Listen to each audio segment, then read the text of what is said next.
police ऐका गाड्या सुटल्या या मैदानातला गड क्रमांक 13 सुटला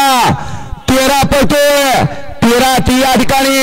लढत चालू आहे दुर्वा उडतोय 13 मध्ये सुंदर अशा 5 गाड्या पळतात 5 गाड्यात या ठिकाणी लढत आहे सुंदर अशी लढत पलीकडे सुंदर अशी गाडी पळतोय किस्मत उर्फ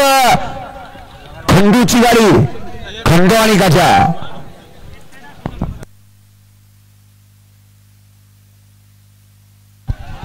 इकडे गाडी उलटी आली धावला असता जीव वाचला जीवन एकदाच आहे गाड्यावर लक्ष द्या गाड्यावरती बघा गड क्रमांक 13चा निकाल 13चा निकाल आहे तास क्रमांक 4 वर धावली गाडी वरुण पाडवे मायनी या गाडीचा 1 नंबरला विजय बैलगाडी मालकाचा त्यावरती बसलेल्या चालकाचा हार्दिक आणि हार्दिक अभिनंदन सुंदर अशी गाडी पाल कोकराळकरांचा संभाजी पाडवे गुणसाळेकरांचा वाईट गोल्ड गजा आणि डावीला पाला मायनीकरांचा या ठिकाणी कमी काळात नाव लौकिक करतोय असा मायनीकरांचा किस्मत उर्फ खंडू सुंदर अशी गाडी आणि शिरसोडीच्या बारक्यानं गाडी या ठिकाणी सिमीला पात्र गजा